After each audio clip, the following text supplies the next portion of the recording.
Tom McCready was 40 years old the first time a woman collapsed at his door.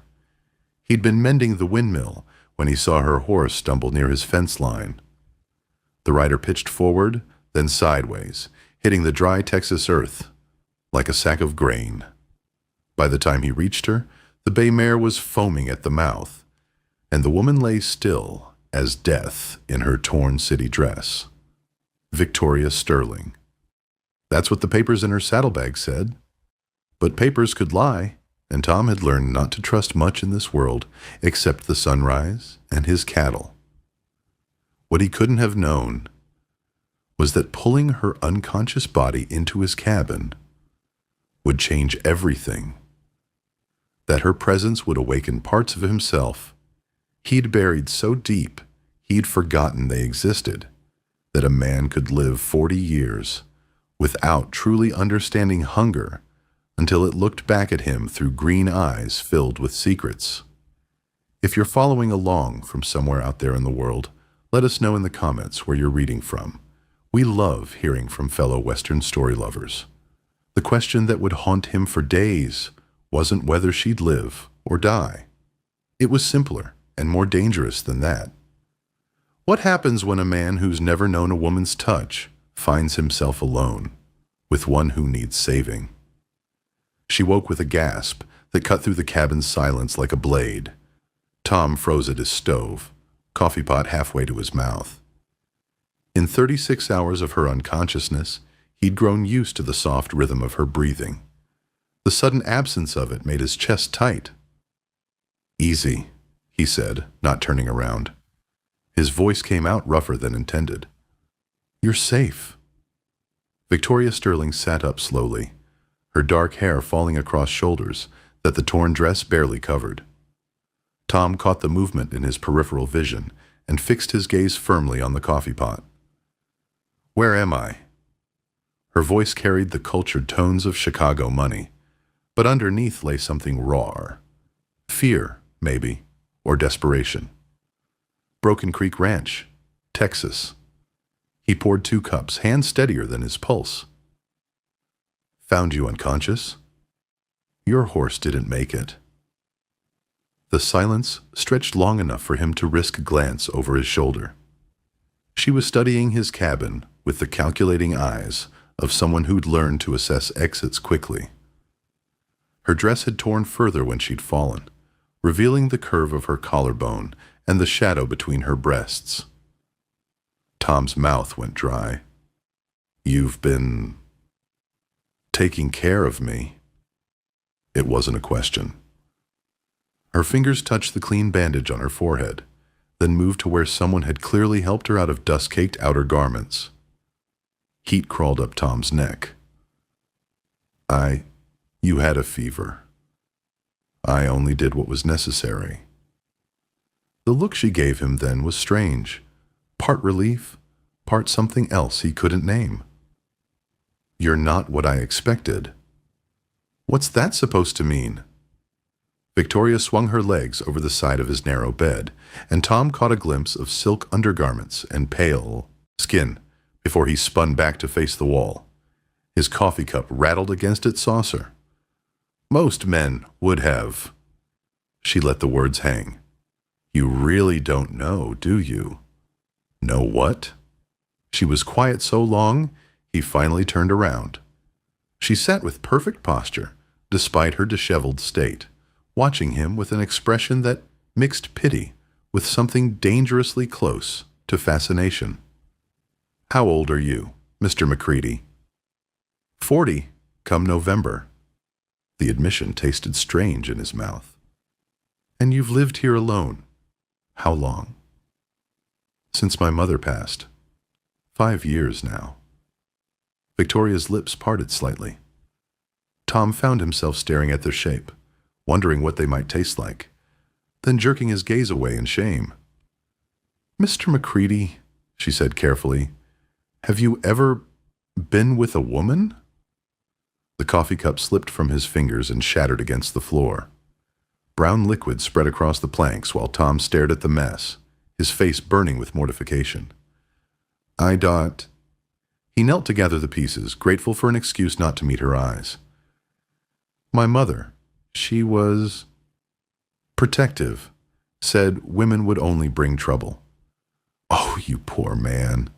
The pity in her voice made him flinch. I managed just fine on my own. I'm sure you do. Victoria rose from the bed, and Tom's breath caught as the movement caused her torn dress to shift, revealing more of her curves. But managing and living are two very different things. She moved toward him with predatory grace, her bare feet silent on the wooden floor. Tom scrambled backward until his shoulders hit the wall. What are you doing? You saved my life. Victoria knelt beside him, close enough that he could smell her skin. Clean sweat and something floral that made his head spin. The least I can do is teach you a few things. Teach me what? Her smile was soft and dangerous. What you've been missing. Lesson 1, Victoria said, settling cross-legged on his floor like they were discussing the weather. Eye contact. Tom sat rigid against the wall, every muscle tense. I don't need lessons. Look at me when I'm talking to you. He tried. God help him, he tried.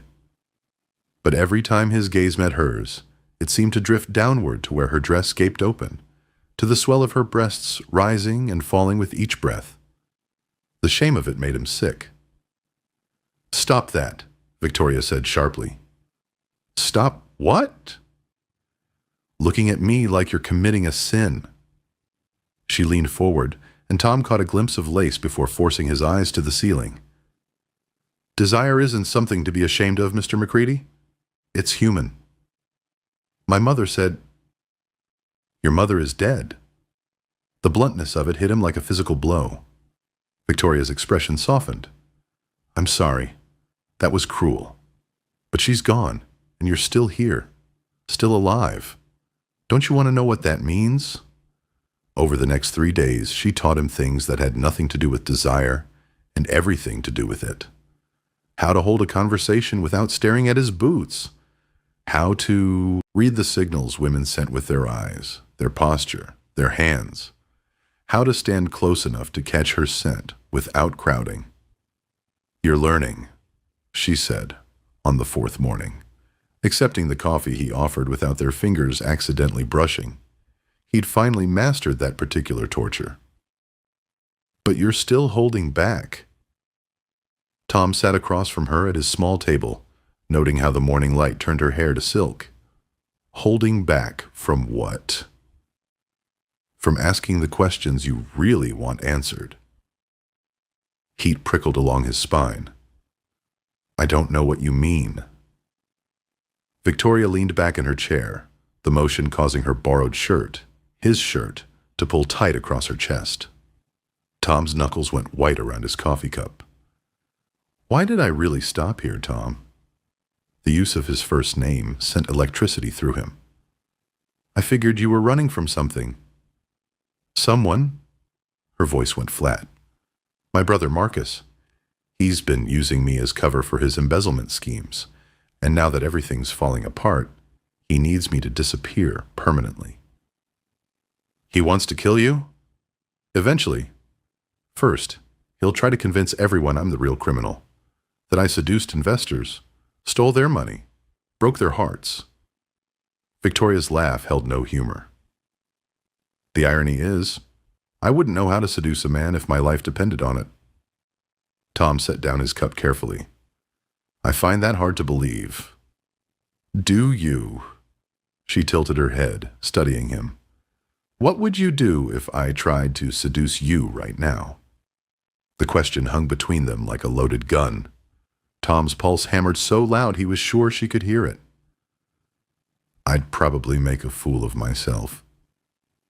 Probably.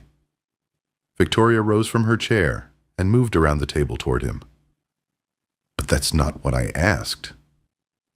She stopped beside his chair, close enough that he could feel the warmth radiating from her body. Her hand settled on his shoulder, fingers tracing the line of muscle through his shirt. I asked what you'd do, not how you'd feel about it. Tom's breath came short and sharp. "Victoria, touch me." The words were barely a whisper, but they hit him like a shout. Tom's hands clenched into fists against his thighs. "I can't." "Why?" "Because—" He struggled for words that wouldn't make him sound like the inexperienced fool he was. "Because once I start, I won't be able to stop." Victoria's fingers stilled on his shoulder. When she spoke again, her voice carried a tremor he'd never heard before. "What makes you think I'd want you to stop?" The sound of approaching hoofbeats shattered the moment like glass. Tom was on his feet instantly, his rifle in his hands, before Victoria had even registered the danger. Through the cabin's single window, he counted 4 riders moving slow and deliberate toward the house. "Get down," he commanded, but Victoria was already moving, crouching behind his heavy oak table. "It's them," she whispered, her face gone pale. "That's Marcus on the black horse." Tom studied the approaching men through the window's edge. The leader sat his mount with the casual arrogance of someone who'd never doubted his right to take what he wanted. Expensive clothes, soft hands, the kind of man who paid others to do his dirty work. "What do they want?" "Me? Dead or compliant? Doesn't matter which." The riders stopped 30 yards from the cabin. Close enough to talk, far enough to avoid rifle fire. Marcus Sterling called out in a voice that carried the smooth confidence of a practiced liar. "Victoria, darling, come out now. This has gone on long enough." Tom moved to the window, rifle visible. "You're not welcome here. And you are." Marcus's laugh was cold. "Just a lonely rancher who got lucky when my sister rode up looking for comfort. She's good at that, making men feel special, right before she empties their bank accounts." "That's not true," Victoria hissed, but Tom could see the doubt creeping into her expression. How well did she really know herself? How well did he know her? "Think about it, cowboy," Marcus continued. "Beautiful woman appears out of nowhere, needs rescuing. Suddenly, you're the hero of her story. How much money have you shown her? How many secrets has she learned?" Tom's grip tightened on the rifle, because the truth was, Victoria had asked questions about his land, his livestock. The old mine shaft up in the hills that he'd mentioned might still have some gold in it. "Tom." Victoria's voice was barely audible. "You can't possibly believe—" "Toss out your weapons," Marcus shouted, "and send my sister out." "Do that, and nobody has to get hurt." One of the other riders shifted in his saddle, and Tom caught the glint of sunlight on steel. They were armed and positioned to cover all approaches to the cabin. Professional work. "How many bullets you got in that rifle, cowboy?" Marcus called. "4 men out here, and we've got all day." Victoria moved beside him, her breath warm against his ear. "There's something I need to tell you about that gold mine." Tom's blood went cold. "What about it?" "I may have sent a telegraph to my lawyer in Chicago. Told him about it as proof I was safe, that I had found someone trustworthy." Her voice cracked. "Tom, I think I led them right to you." Outside, Marcus was growing impatient. "Last chance, Victoria.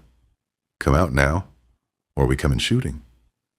Tom looked at the woman who'd turned his world upside down in less than a week. Who'd awakened hungers he'd never known he possessed. Who might have been playing him for a fool from the very beginning. "Why should I trust you?" he asked, quietly. Victoria met his eyes without flinching. "Because I'm about to bet my life that you'll choose to protect me anyway." She was right. God help him. She was right. Whether she was innocent or guilty, whether she'd used him or saved him, the thought of letting Marcus Sterling take her made something savage rise in his chest. "Get behind the bed," Tom said, "and stay down." The first bullet shattered his window before he'd finished speaking. The gunfight lasted 7 minutes. When the smoke cleared, Marcus Sterling lay dead in the dust, and his men had fled with their tails between their legs. Tom stood in his doorway, rifle smoking, blood trickling from a graze on his temple. Victoria emerged from behind the bed, her dress torn and dusty, her eyes wide with something that might have been awe. "You could have died," she said. Tom set down his rifle and looked at her. Really looked at her, maybe for the first time. Not as a mystery to be solved or a temptation to be resisted, but as a woman who'd chosen to trust him with her life. "So could you." She crossed the room slowly, her bare feet crunching over broken glass. When she reached him, she placed her palm flat against his chest, over his heart. "The gold mine," she said quietly. "I did tell my lawyer about it, but not because I wanted to steal from you." Her fingers traced the buttons of his shirt. "Because I wanted him to know I'd found something worth protecting." Tom covered her hand with his. "The mine's been played out for years. Nothing left but fool's gold and empty promises." "Then why did you let me stay?" He thought about that as the Texas sun climbed higher, burning off the morning's gunsmoke and fear. About loneliness and hunger, and the way a man could live 40 years without really living at all. "Because you saw something in me that I'd forgotten was there." Victoria's smile was soft and real, nothing calculated or practiced about it. "And what's that?" "A man worth saving." She rose on her toes and kissed him then, soft and sweet and full of promise. It was Tom's first kiss, and it tasted like redemption. That's our story from the Broken Creek, folks. If these tales of the Old West speak to something in your heart, subscribe for more stories of love, loss, and second chances under the wide Texas sky. Until next time, keep riding toward your own sunsets. Outside, the wind picked up, carrying the scent of sage and possibilities across the endless prairie.